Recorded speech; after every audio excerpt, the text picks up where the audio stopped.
Gave us the power, so we he's showing out, that's why we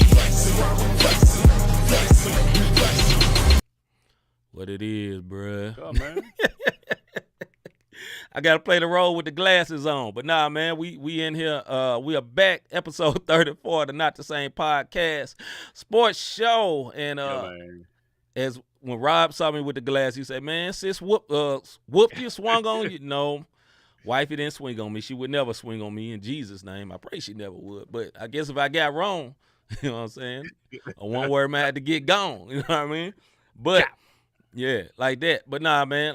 You know, I had a little eye situation, so you know, I got my eyes scraped, so a little dilated right now. So these bright lights, these blinding lights, you know what I'm saying, they do something to you. Just James, what up, bruh? Miss Winder, appreciate you sliding through as well, as always. You know, always, yeah. You know what I'm saying? She is like the, I don't know what they call it, your number one, our number one fan. We appreciate you so much. Our day one. Our day one. But, hey, as we start this show, we're going to have an interview with Mr. Tommy Haynes. He is what year was it, Rob? 1975. He was in the Pan American where he Pan American games where he got a silver, and then in Montreal, 1976, the Montreal games. Montreal, but, you know, Montreal. That boy said Montreal. That boy just got tired with the name. Montreal, niggas. I mean, one word. Got him. First hey, you got him. Got him. All right, keep it. Hey, them dilated the glasses is what it did, man. The glasses. If you ain't know what one word mean, well, oh well. Now you know. Yeah. But yeah, we grateful to have Mr. Tommy L. Haynes for the look at D. With this interview. We let y'all know right now it's recorded if you see us in different outfits. But check it out for a few minutes. We want y'all to see a part of this interview. It was very, very good, very insightful interview. This man has a deep history within the Olympics, politics, and he has a book that's coming out called What the L. That's already out, actually. Yeah, it's already out. Came out in May. What up, Glenn Murray? Good to see you, brother. So, yeah, we're going to go with this interview with Mr. Tommy L. Haynes. Let's get it, brother. As soon as I push the button, I'm sorry. Here we go.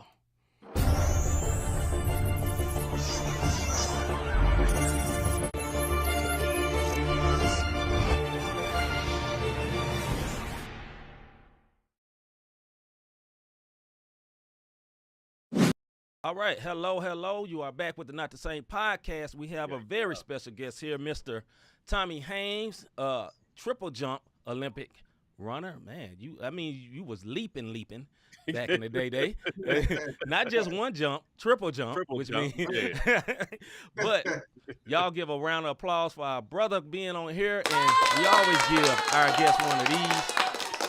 Give the likes and thumbs up and all those good things for Mr. Tommy Haynes. How you doing today, sir? I'm actually doing fantastic. It's good to meet you all and to be present on this interview. Yeah, thank you for coming through. Definitely happy and honored. Like we said in the green room before we got started, sir, we're definitely honored to have you on. Definitely want to give you your flowers tonight. Thank all you. right, as a custom, I always allow my brother Rob to go, and we've been nice and gave you some very nice pleasantries. Now we would get very mean. I'm joking. We're not mean.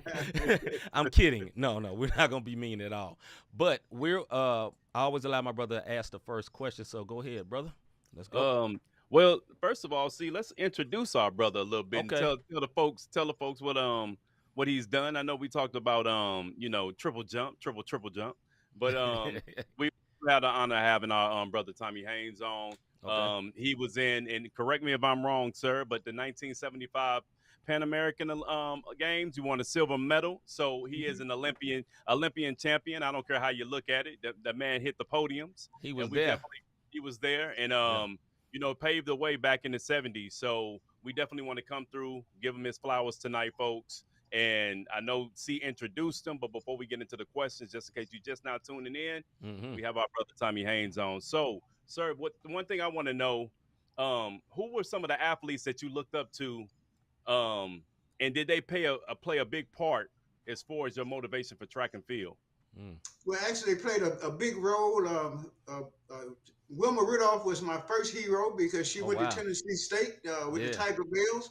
I was right in the backyard in high school watching somebody fly like that. Ralph Boston was also at Tennessee State and a long jump at the time. And I later met Jesse Owens, who, my goodness, that Wow. was like the top of the crown Yes, Right. sir. in track and field. And outside of track and field, I got a chance to hang out with Muhammad Ali.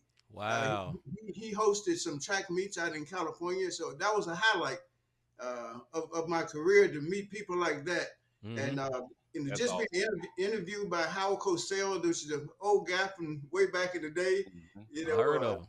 You think of yourself as, boy, I must be doing something. They show me with some pretty top people here. Yes, sir. And if y'all haven't called it, yes, my brother is from Tennessee. That's why he was in the backyard in Nashville to be exact. Go ahead, see. Absolutely. So what gave you your start with running with track and field? What got you into it? Well, my parents got tired of me jumping all over the place.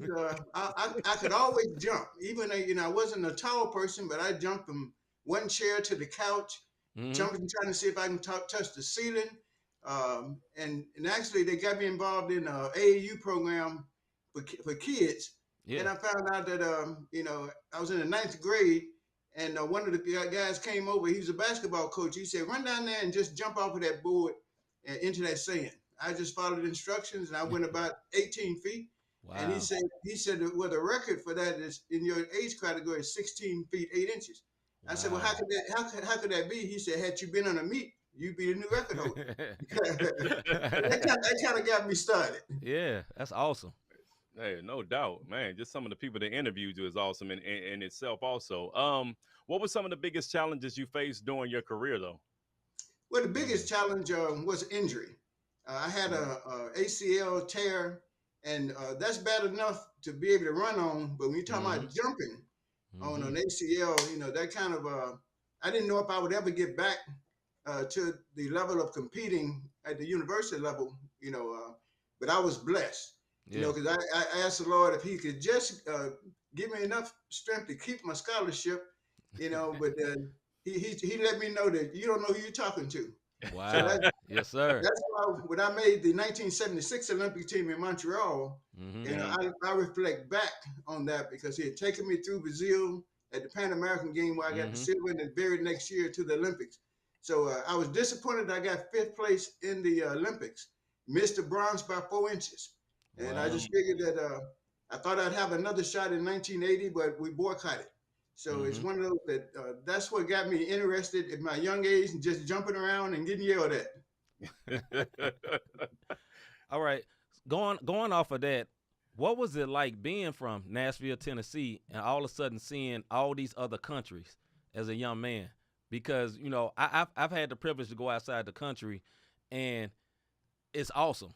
You also love America, too, because you can see how different America is, but you also can see all the other cultures. So what was that like for you? And did you ever think you would be out of the country for running and jumping and doing the triple jump? No, I never thought I would. And I got selected to go on a religious trip to Africa, and we visited 16 countries in Africa. Awesome. That was my first eye opener because I wasn't that great in geography. I didn't realize I said, hey, there's Egypt. What's Egypt doing over here in Africa? The next thing you're in Kenya, in Liberia, Nigeria, Ivory Coast. We just moved around. And years later, I was able to go to China and Russia, a total of 32 countries. Wow. So actually, by the time I got to the Olympics themselves, I was pretty comfortable with competing against other countries. As a matter of fact, what got me started on that, I went there in '72, and I saw we competed against the Germans, and of course, they got killed. Some of them got killed at the '72 Olympic Games, and I knew I had met some of those. So then I knew that, boy, I hope they can keep politics out of this because the athlete themselves just want to do the best they can. Right. Somebody tell me what's pop. Yo, if you just was watching that was a part of the interview that we had with Mr. Tommy L. Haynes. Very inspirational guy. He has a lot of stuff going on that was positive. And like our man Just James said earlier, man, God has favored us to be able to have some legends on here, and we are so grateful. You know what I mean? Because we don't be trying. Stuff just happens, man, to open up for us. So we very grateful for that. If you want to watch that full interview, that is on YouTube. Go to our YouTube channel, Not the Same Podcast. You can watch the full interview. But let's get to what is popping right now. And if you did not know earlier why I have glasses on, it's not Stevie Wonder. It's nothing like that. I just had a eye doctor visit, and, you know, got to put these glasses on. These lights a little bright around here. You know what I mean? But anyway, man, first things first with what's popping. Baker. Cat-eyed around these here pots. That's what they're lies. No. I am normal. But anyway, very first thing that's big that's in the sports world today, Baker Mayfield traded to the Panthers. Oh, hey. Baker Mayfield traded to the Panthers from the Cleveland Browns. He has been replaced by Mr. What's the guy name? Mr. Nasty Man. Yeah. Deshaun Watson, man. You with the Mr. Nasty Man, Deshaun Watson, extra freaky dude, too freaky. Mr. Too Freaky, you know what I mean? Baker, so he gets a new opportunity down there with the Panthers. Yeah. And you know, we'll see what happens with that. What you think, Rob? It is his anniversary, Mr. Baker Mayfield, that I'm talking about. Today, his anniversary. His wife was amped. She put that all over the place. So this is what I would say. Baker gets to go to a destination where he doesn't have to look over his shoulder. He can go to the Panthers. There's no one there right now. So he can actually go out and play ball. And sometimes a change of scenery is just best for you. You know what I mean? It can be good for you to get a change of scenery. But don't be surprised if Mr. Grab-em-up is suspended for the year and Garoppolo comes in and ends up being in Cleveland. Just keep an eye on that. Because at first they was talking about possible Mayfield for Garoppolo. But the fact that they mentioned it, if Deshaun Watson, all jokes aside, because I hope all justice comes out of that. Absolutely. If he is suspended for the year, do not be surprised if Cleveland don't make an attempt to get Garoppolo. I'm still trying to figure out why Garoppolo is on the shelf like this. I don't get it. He's not that good. He's average, bro. He's an average quarterback. He gets you to the Super Bowl. He won't win the joint, but yeah, bro, Garoppolo. He got him to I think the he should be playing game, though. Bro. Yeah. He got him to the championship game, bro. The thing I will say about this, the other side of this is maybe the Browns know something that the public don't know. If they were willing to trade him, they made Baker Mayfield play last year injured. He played the whole time injured last year. Then they traded him because he had poor performance, which is kind of trash, you know what I mean? Because they knew my man was hurt. But, you know, like we say, Deshaun Watson, he may be suspended. I think he'd be suspended the whole year, but you never know. You know, the NFL is different, dog. Hey, like you said, maybe they know something we don't. Of course they do. You know what I'm saying? But it could be a situation where, he going to play? All right, Baker, you got to go. So, all right, next thing. NBA free agency. NBA free agency updates. A lot of things that went on, man. A lot of things went on. Rudy Gobert is with the Minnesota Timberwolves. Rudy is great. Terrible trade in my opinion. That was a trade, though. Man, they gave away 5 number 1 draft picks for Rudy Gobert to be on the team that already has a good center.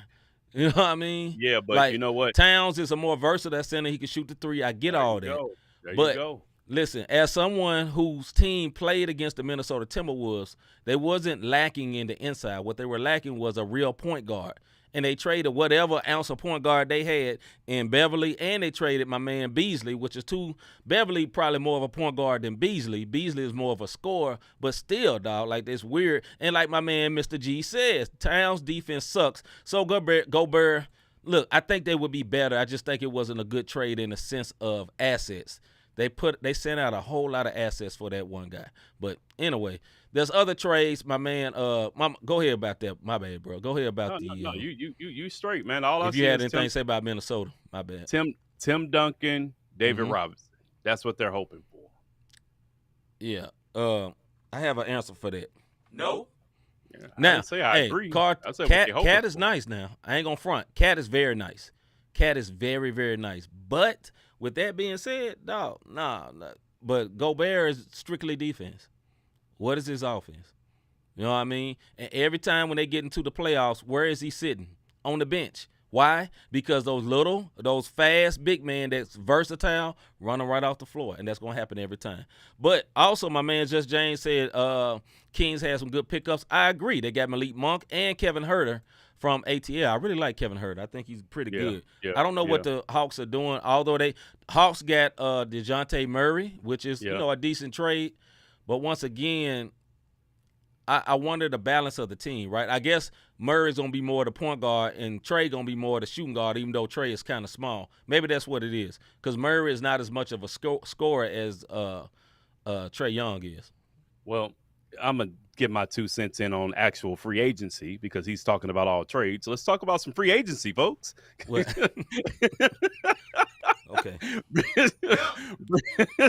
Brunson to the Knicks. This is true. I just lumped them all together. You're right, bro. My bad. I know you're dilated over there, brother. But no, as far as free agency over there. My bad, bro. Hey, look. Yeah, you said it. You might as well go with it, bro. Let's just be that episode. This one word. Nah, that's it. Hey, look. The one-word episode.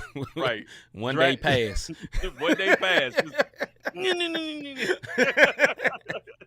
Bro, we'll go through the roof.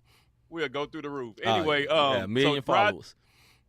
Right. Dragic, Drummond, and Zach LaVine all went back to the Bulls. I think that's a game changer for the Bulls because they got Dragic, complimentary point guard that comes off the bench behind Ball. You got Drummond, who's a double-double machine, and you got Zach LaVine back along with what's my man name with the jumper? He got braids. He got the little I know what you're talking about. I can't remember his name right now. DeMar DeRozan. Yeah, look like DeMar DeRozan. Don't shoot threes. Right. John Wall going to the Clippers. And the Lakers. I like tell you something. The Lakers picked up a lot of nobodies but somebodies. They got Tosco from Juan Tosco, whatever that Juan was. Toscano from Golden State. They got Troy Brown. They picked up Thomas Bryant, Damian Jones, Lonnie Walker from the Spurs. The Lakers picked up a lot of I like 2 of those players. I like Lonnie Walker and I like Juan Toscano just because he was the defensive guy on a championship team. And that's my point as far as what the Lakers did in free agency. Role players. And then Brunson to the Knicks, and I really don't know. It's the Knicks, bro. Man, they paid so much money for him, man. But his father on his coaching team. So did you hear that at the beginning? So he played this whole season basically, like a free agent, right? And he couldn't do his things till the free agency opened up. So early in the season, the Mavericks came to Brunson with 55, I think, 4-year, $55 million deal, right? And Brunson like, cool, I take it. And then they was like, nah, we recant. We don't take, let's deal with it in the summer. He went through a slump. Yeah, he went through that slump. Right, and then they kind of pulled the deal, right? And then he comes back and he balled out in the playoffs in the second half of the season. He was like their number 2 scorer next to Luka, right? Yep. And now he's getting like 119 million? Yeah, hey. Man, they could have had my boy for $55 million. Knicks just paid $119. You know what I mean? They gave him the whole, like Just James said, they gave that man the bank. Knicks ain't gonna do nothing. They also got somebody else. I don't know who else the Knicks got, but they picked up somebody else that was decent. I'm not sure. They re-signed the big man. He was a free agent. Yeah, they re-signed Mitchell, and it was somebody else that came from somewhere else that came. But Brunson to me is not a game changer. Like, he's a number 2. He's not a 1. They're paying him like he's a 1.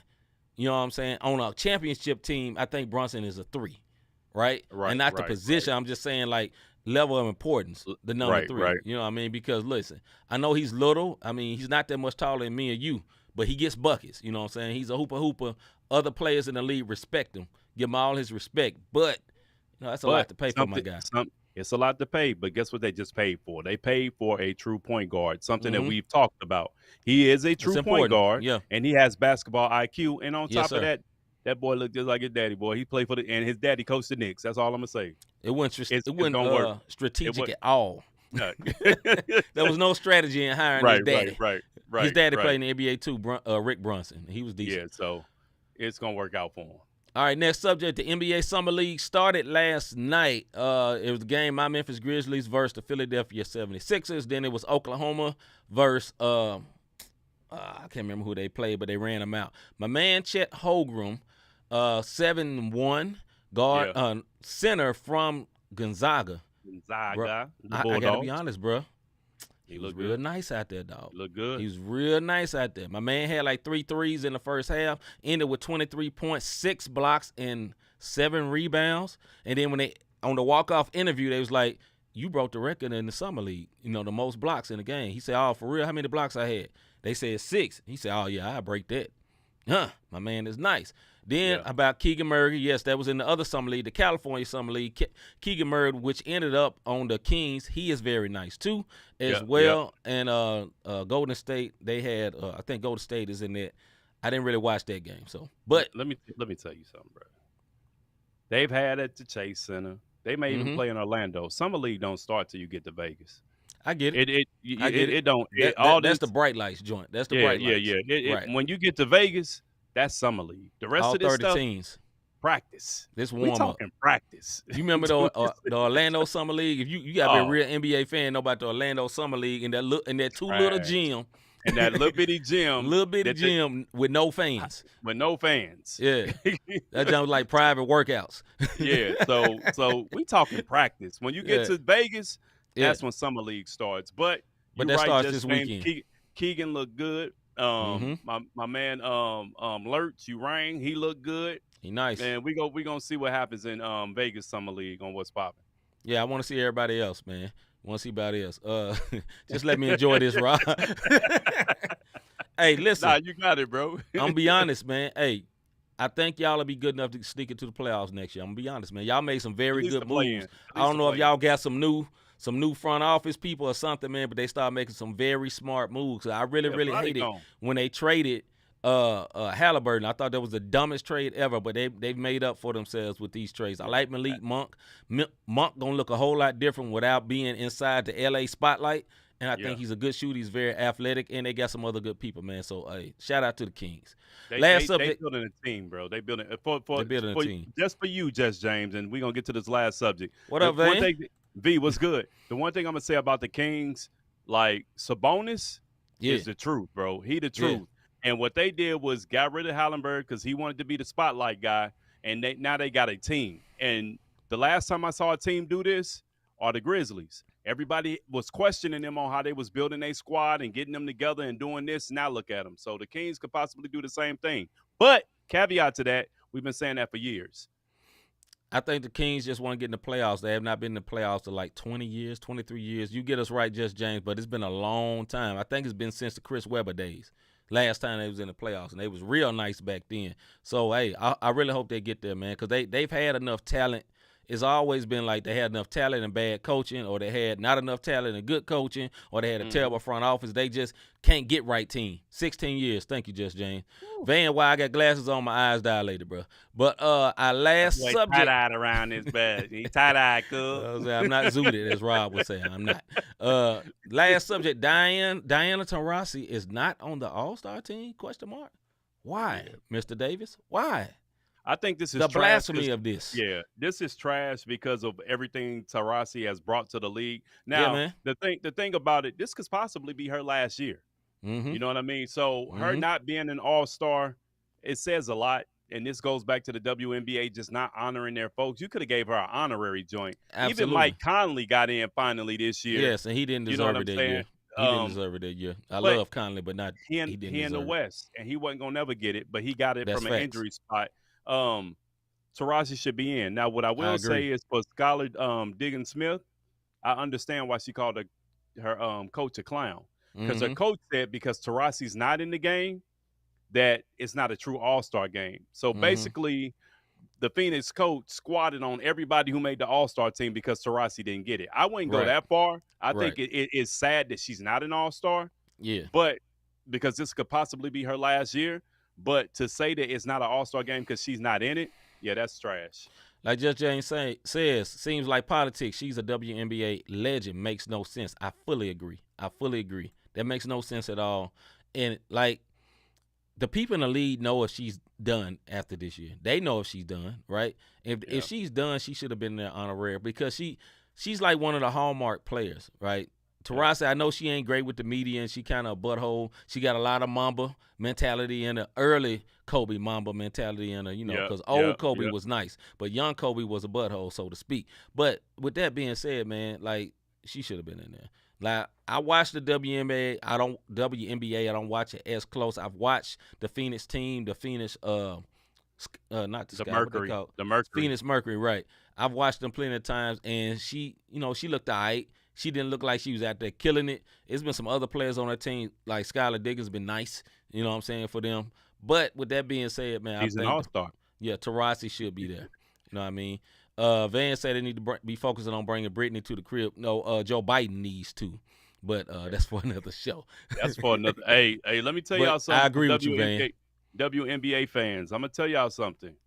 It ain't looking good for Brittany, man. I'm just gonna I'm gonna be honest with y'all. It ain't looking good for Brittany. It's sad too. I just say pray for her strength and pray for her family, because she the news right now. But the same way that you saw, it was real big. And I'm gonna say this, and we can move on because it's a sports show. When Russia first entered Ukraine, it was all over the news. Now we get every other week for real, unless you really watch the news media outlets, we getting tidbits. Oh, well, this happened today. Right. It never stopped, but the media is yesterday's news. That's why you got to be careful with the media. And I understand that you guys are saying free Brittany. This season going to be over soon. Let's see how much is Brittany going to fall to the wayside, or they going to be still saying free Brittany, because not even Taurasi saying it. Think about it. The NBA ain't really saying nothing no more. They season over with. So it's not looking good for Brittany to me. Yeah. With that being said, free Brittany. Let's go to the soapbox segment.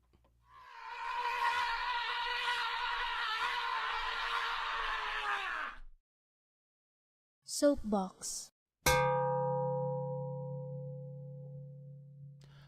All right, this is our soapbox segment where me and Rob go in on either a sports topic or something that's bothering us, like me, most times, or just a natural life topic, whatever it may be. For 2 minutes, you see a timer that look like this, and when it's done, you hear a buzzer that goes like this. As traditional, I always let my brother Rob go first. Brother, is you ready? I think I am, man. Let's go. Hey, check this out. I am getting sick and tired of the media complaining when players want to leave a squad. If they get upset, players want to leave.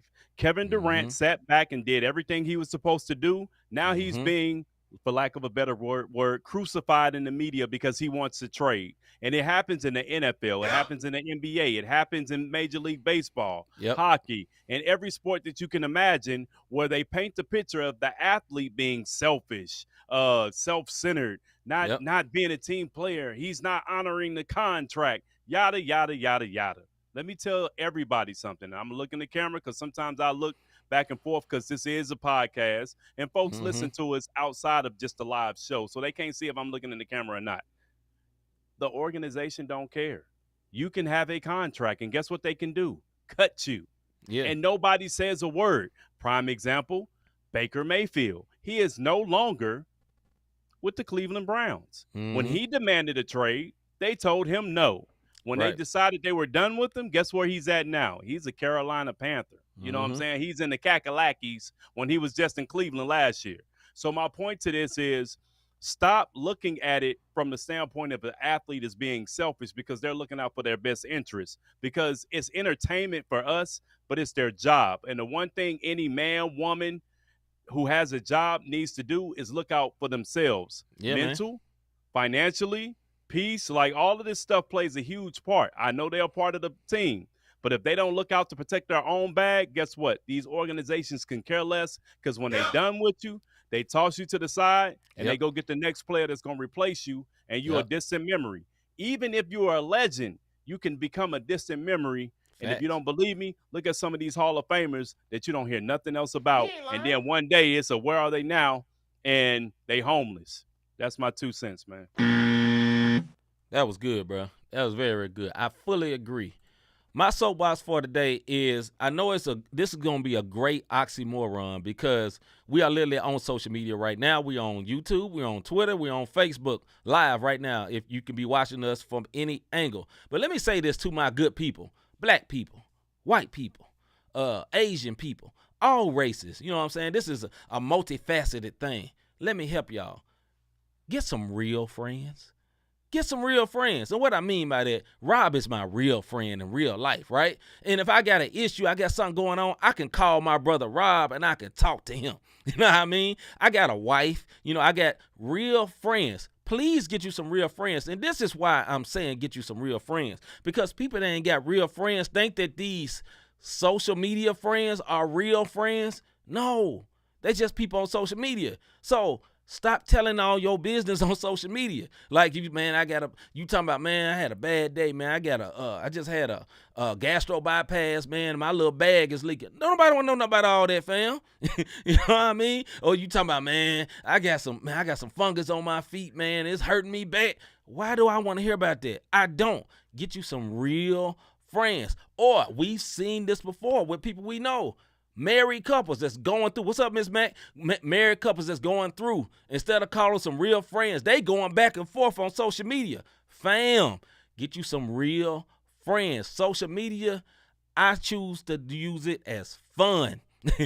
You ain't gonna know some real business about Chris Mars, C. Mike. You ain't gonna know nothing because it ain't your business. I got real friends to talk to. I got real friends. So the word of the day from me, Mr. Chris Mars, a.k.a. C. Micah, get you some real friends. Get off Facebook, get off Twitter, get off Instagram, get off that, and stop sharing all your issues with people that don't care nothing about you, dog. Nothing about you. Get some real friends. You know what I mean? Hey, before we move on, I need to ask something. Okay, bro.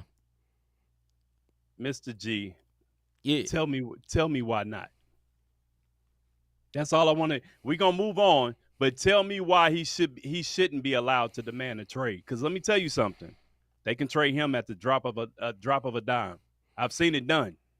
So yes, sir. All I want to see your perspective. All I'm saying is when players want out, yep, we don't see the inside of the organization. We're looking at it from a fan perspective. We're not looking at it from a business perspective. Mm-hmm. If it doesn't make dollars, it don't make sense. If you get in your feelings and your feelings get hurt, and we know Durant could be skirt mode sometimes. We all know this. Yeah. But at the same time, the inner workings, we don't know what conversations was had for him to say, you know what, I'm out of here. I'm not dealing with this clown no more.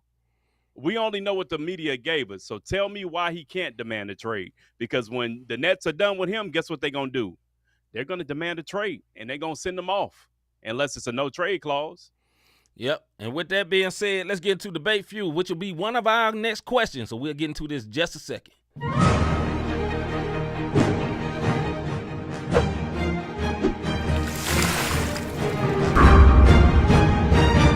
Front of me.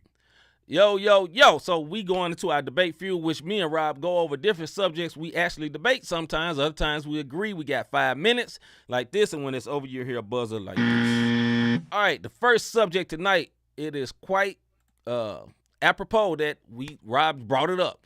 Durant requests a trade. Will it happen? If so, where to? Kevin Durant requests a trade. Will it happen? If so, where to? Mr. Davis, you already got thoughts about this. Let's go. Yeah, I got thoughts about it. If it happens, the two places I would like to see him go, first I'm going to be a homer, Miami. But we would have to give up Hero gone, Duncan gone. We're going to have to give up some folks. Even Lowry might even have to get up out of that joint in order for us to make it happen for real. Or it'll be the Phoenix Suns where they can probably bring Ayton back to the Brooklyn Nets. So, yeah, in my opinion, is it a skirt move? Yes. Do I feel like he has the right to do it? I do feel like you should honor a contract in some instances. In this instance here, all I'm saying is, why not? Okay, I'm going to answer the question, then I'm going to go to what Mr. G was talking about earlier. Will it happen? All right, Miss Mac, thank you for sliding through. I'm not positive it's going to happen. Here's why. It hasn't happened yet, right? And they want so much. They started out saying, yo, we want 2 all-stars and some young talent. Now, they kind of moved to 1 all-star and some young talent and picks. This is the point. Look what Rudy Gobert got to get traded. Rudy Gobert is nowhere near Kevin Durant's level of player. So if Rudy Gobert got 5 number 1 draft picks and 3 rotation players, dog, what Kevin Durant going to get? So, but if it does happen where I think where he will go, where I want him to go, And it's not because it's Rob's favorite team, it's to the Heat, but this is why, because he'll be in the East. I don't want him in the West because Phoenix is already good. They was already championship level team. Then they add him, then what? So I want him to go somewhere in the East.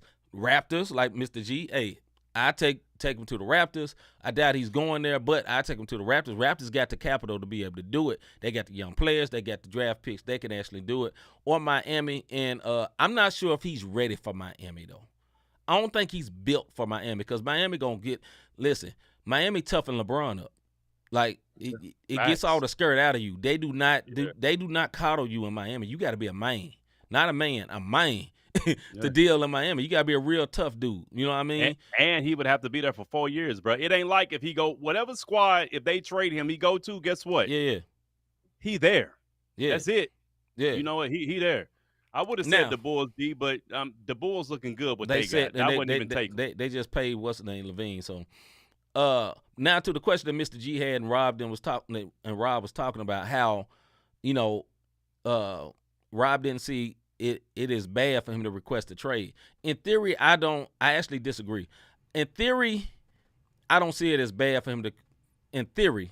I believe he has his full rights to request a trade, right? But with that, I think it's weak in this sense, right? You dipsetting because you picked this team, dog. Everybody came to the Nets because of you. And now you dipsetting because Kyrie started acting stupid. You knew Kyrie was going to act stupid anyway. This was not a secret. Everybody know Kyrie play when he want to play. He's been like that. You dig what I'm saying? And now you ran James Harden up out of there. James Harden ran away because of crazy Kyrie. You got Ben Simmons. Listen, Ben Simmons, mental issues and all, he is not a trash player. That's a good player, right? And he's a player that doesn't need the ball to be effective.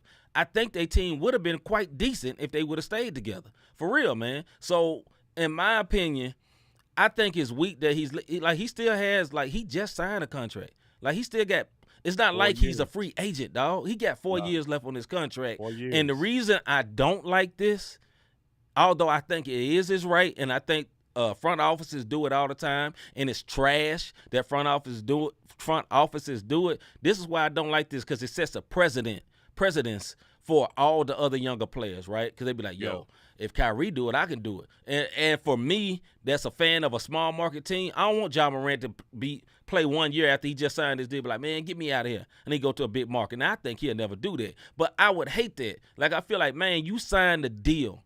Stay. That's what I feel like. Be a man. You signed that deal. Listen, folks hate on LeBron all the time. You know LeBron ain't never did? He ain't never ripped up no deal. He played out his contract. All those teams. He didn't force a trade before the time was up. So, listen, I'm not, I think Jordan is the GOAT, but one thing I love about LeBron, hey, he played the contract out. But anyway, go ahead, bro. And we'll go a little bit over because I ain't leave you a lot of time. My bad, bro. No, I ain't worried about the time. You speaking facts, but only thing I'm saying is if the Nets decide, let's just say KD play next year, right? Now it's just 3 years left on this deal, and the Nets decide this ain't going to work for us. He gone. Ain't nobody going to say nothing about it. Right. And that's what the soapbox was about. I'm tired of organizations being able to move the chess pieces, but then when the players want to move their own way, then it's a problem. Well, now they're selfish. The problem is billionaires arguing with millionaires. That's true. And big bank ain't little bank at the end of the day. And you're Cube said best. Hey, nobody wants us to say it like this, but here's the true fact and reality. Players are assets, right? That a team acquires, and they can move assets. Just like you got a bank, and you got retirement, and you got all these different assets in your retirement, because it's kind of like the stock market, similar type thing. You can move your assets because players are assets. You know what I'm saying? Now, some players are bigger assets, a.k.a. Kyrie. I mean, not Kyrie. No, not Kyrie. A.k.a. Durant, a.k.a. LeBron, a.k.a. Steph Curry. Huge assets. Lower assets are Kyrie, you know what I'm saying? Even lower assets, my man Ja, Bradley Beal, people like that. But this is the point, man. Like, I just think you do it. Anyway, go ahead, bro. I'm gonna move on. So this is what I'm gonna say. Do I think no. What Riley would do is say, hey, come here one word, let me holler at you. and him and Udonis Haslam will take him in the back, tighten him up, and you won't hear him until that contract over with. Right. There's two reasons It's why a LeBron didn't get out culture, that contract bro. early. One, he was a man. Two, because they made that boy stay. Hey, listen. Riley is a different type of owner, bro. I mean, a different type of GM, bro. You don't play with gangsters. Y'all can call it what you want. He did it with LA, he did it in New York, and now he's doing it in Miami. Y'all ever seen Sopranos? Hey, what they look like? There's a whole lot of Pat Riley's in the Sopranos. I'm just saying, bro. Look at that man. Hey, KD wouldn't even open his mouth. He just would have been. You see Butler still there, don't you? Did you hear Butler ask for a trade? Right. Nope. What happened when Butler tried to swing on the coach? Mm-hmm. He found out. He ain't in Minnesota now. All right, man. Moving right along to the next subject. You stupid. All right. Do you think that NIL deals will help or harm college athletics? Do you think, and if you don't know what NIL is, I got a picture for it.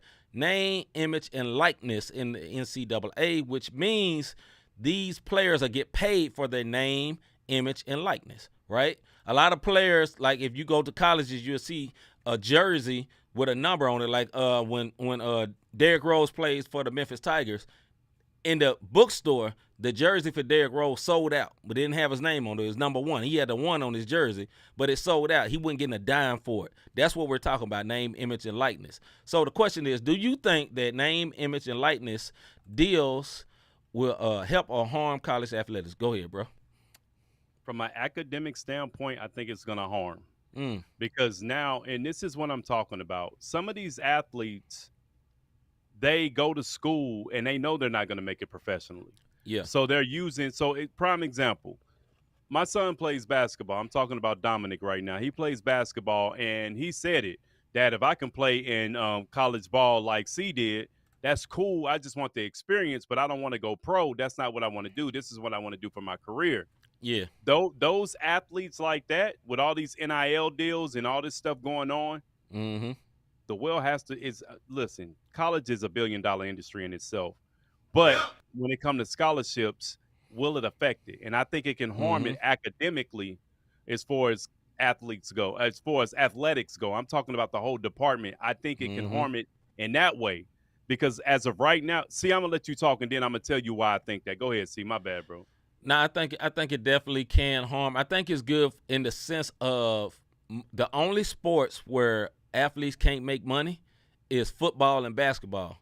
And who plays most of those sports? People that look like me and Rob, lighter versions or darker versions, or people that's of other non-Caucasian ethnicities, right?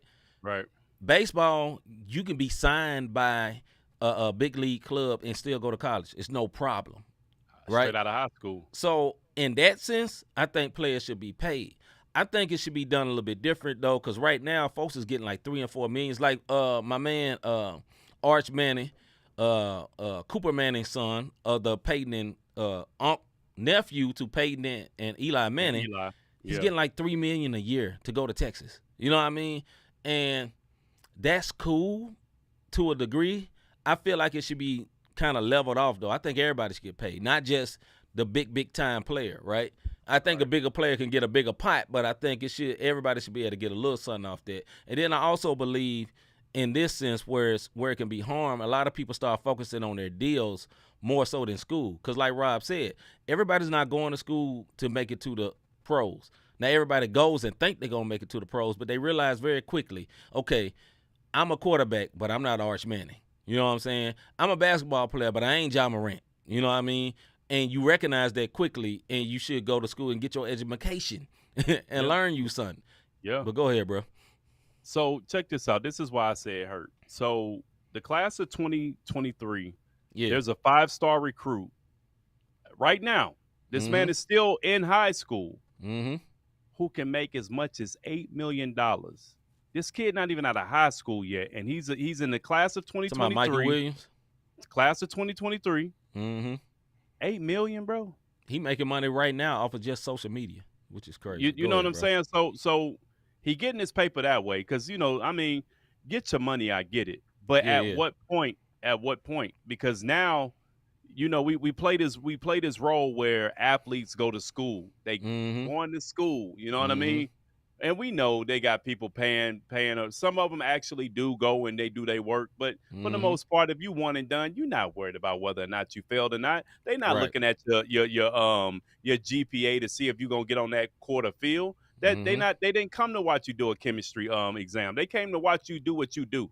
Yeah. So I think that's dangerous, bro. He can make up to $8 million, and it's just, I don't know, bro. It's good. Video game wise, give him a percentage. It's good if you got a salary cap wise, give him a percentage. It's good 5-star, 4-star. You could put it in tiers and levels: 5-star, 4-star, 3-star, 2-star, 1, and then this is your cap. Because guess what? The pros got caps, but right now, $8 million, bro. It's some people that's not pro. I mean, it's people pro that's not gonna see that much money a year. Go ahead. My last thing I say this, and this will go into the one word of the day, but although I think, you know what I'm saying, it could be harmful, I do think they are in their rights, and it's because of this. College sports are like $1 billion industry. Oh, no doubt. And they have been basically getting free labor from their players for years on years on years. Look what these coaches make. Look what a position coach make in football. It's ridiculous, right? And a lot of these kids are living like they broke. You know what I mean? Like the school can get on probation for giving a kid money. Well, some of these kids come from nothing. You know what I'm saying? Like, yo, you ain't got to give them millions on millions, but, man, make sure they family took care of. And you ain't got to do it under the table. You know what I'm saying? Like, do something to take care of them like that, man. But anyway. A cap, bro. Have some type of salary cap, because this is like pro sports now. It's like pro sports now. Hey, bro, let me tell you something. What up, Hagens? What up, little bro? Hey, check this out. If I'm this kid, $8 million, I can make up to $8 million. And it's football. In football, you can't do one and done because your body ain't developed. That's why you've never seen it. You're not coming in as a freshman. At least 3. Your body got to develop, because you get hit by a grown man out there, you mess around and lose your life. Night, one word. But this does secure him in this sense for those who come from nothing. And this is what I do appreciate about NIL. He can live off this for the rest of his life if he gets injured. And he's not thrown back to the gutter, and then it goes back into the system, and then it gets deeper than what we talking about tonight, because that does get deep. I do love the NIL for that. I think it's not beneficial if you're not going to put any tiers and caps on it. I think it can get very, very dangerous, man. Very dangerous. All right. With that being said, let's get into the one word of the day before we get up out of here. We on time, brother. We rolling. What an interview. What's up? It's the publisher here, Mr. Kelly Cole, and you're rocking with Not the Same Podcast. Keep it locked.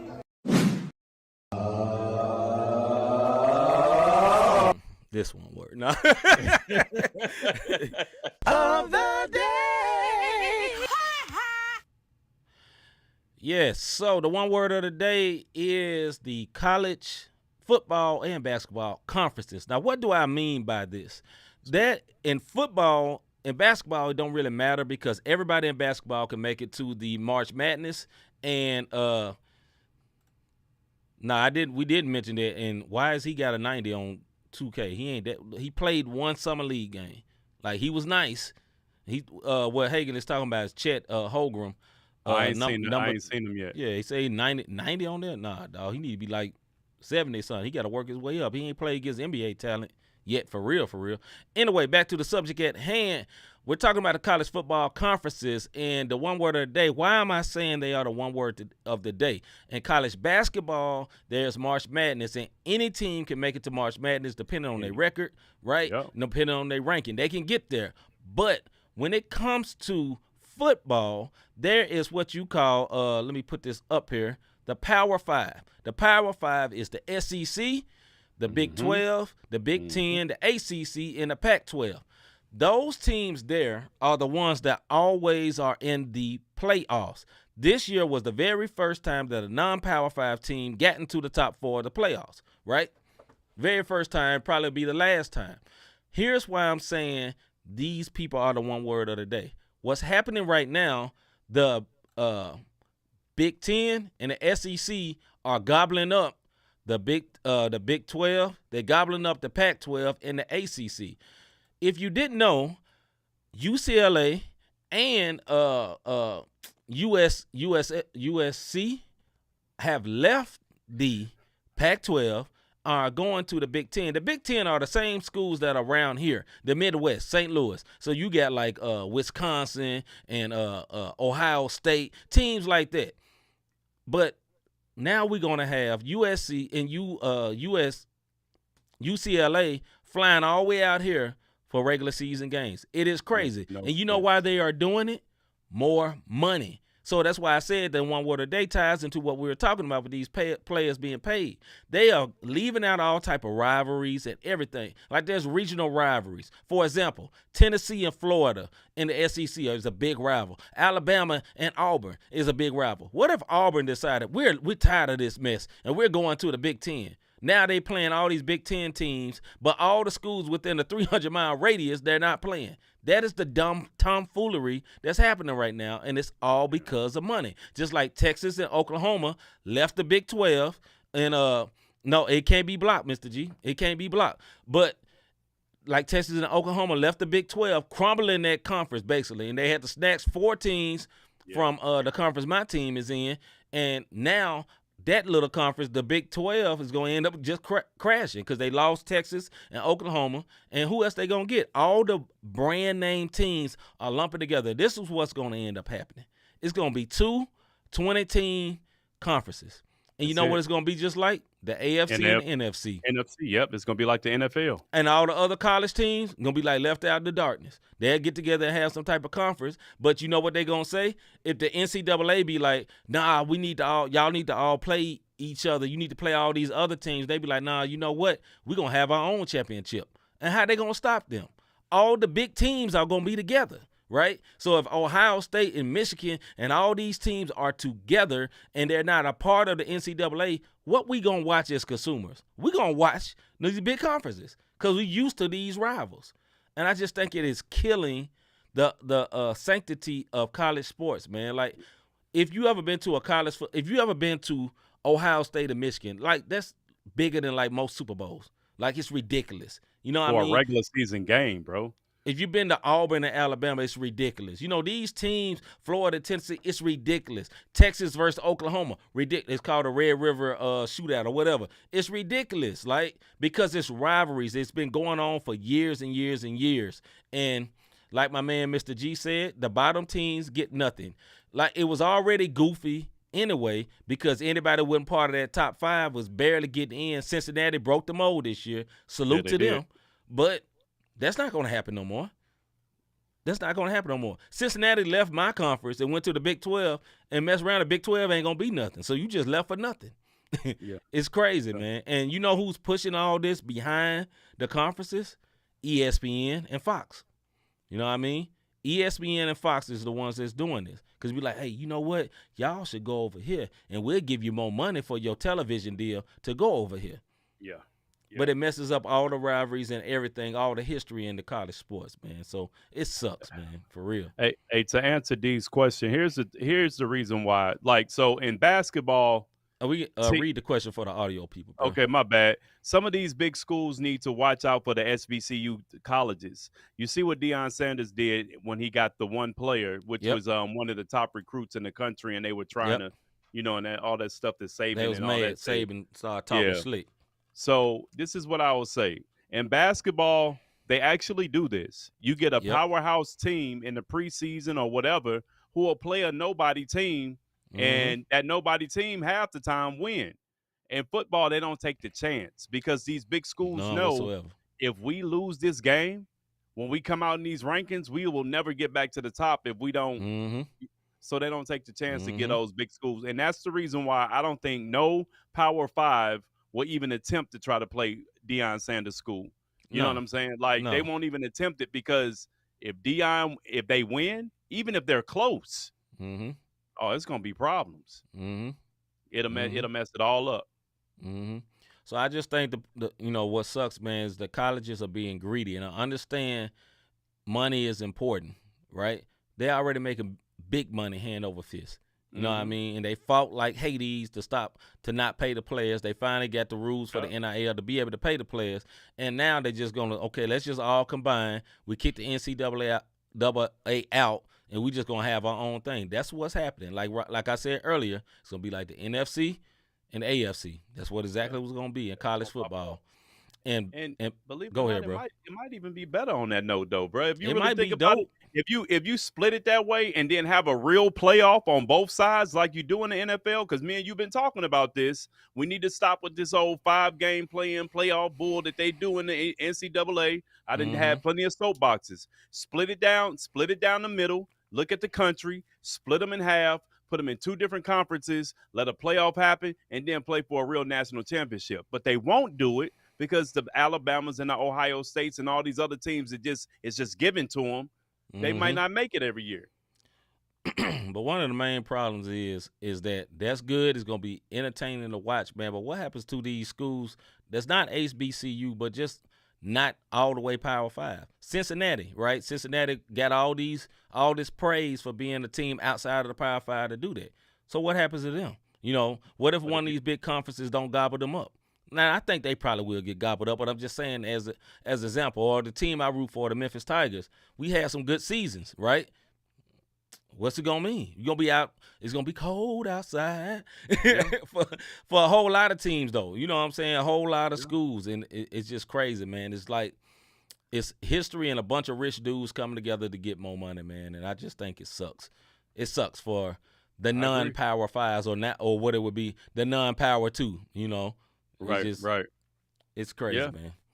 But anyway, with that being said, man, we back tomorrow with our Music and Faith show. But before we go, we got a couple of words to talk to you and say. And yes, I got this up here. The Spin Awards. Hey, we have been nominated. Matter of fact, let me just run the video right quick, just in case you ain't seen it.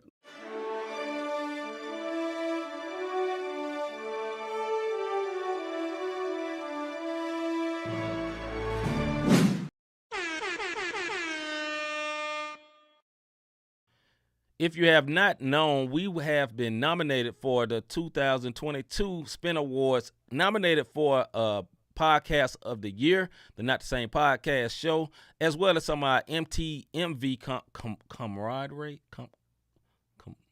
Comrades? There you go, comrades. Thank you, brother. Help a brother out. As well as our MTMV comrades. Salute to them.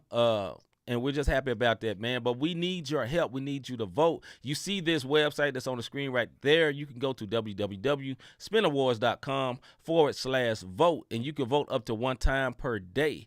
We need your votes, man, because we're not just going to be nominated. We're happy to be nominated. But guess what? We trying to win that thing, fam. We trying to win out here. No play. But anyway, with that being said, Rob, go ahead, brother. Yeah. Have you ever thought I really enjoy what these guys are doing with this podcast? How can I help support them? How can I be a blessing to them? Real quick, you can hit the Cash App, #, Not the Same Podcast, or you can go to our website, notthesamepodcast.com/support, which will be updated later this week. Or check this out. Hit that like, subscribe, notification button. Anytime we come on and we talking sports, slide through. Hey, jump in and say something to us. We'll interact with you guys. You dig what I'm saying? And right now, how you can really support us, vote daily. If you got multiple email addresses, you can vote multiple times with those email addresses daily. Please do. Whether we win, lose, or draw, we want to thank y'all because we wouldn't have been able to get there if y'all didn't have the support for us to continue to grow from where we came from to what we are now. Absolutely. Well, one thing before we go, man, I want to shout out 2 people. Shout out to our brother Nigel. His birthday was yesterday, man. We love you, bro. Yeah, happy birthday to you. And then also, man, I don't know if you saw this, Rob.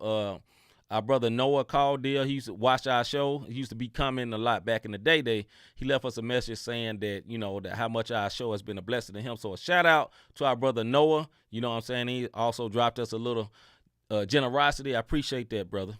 Go ahead. And before we all, shout out to Praise 365 Radio, Scooter, His Hop Radio, Salute. Sam His Hop, RIC Praise News, Orlando Page. Shout out to Parable Radio. Shout out to the MTMV Sports fam.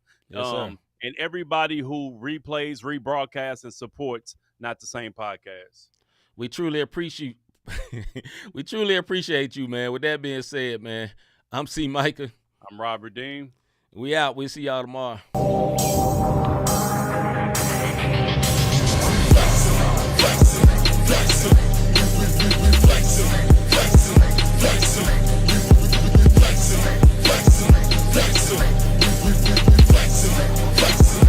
Christ lives in us, so we gave us the strength so we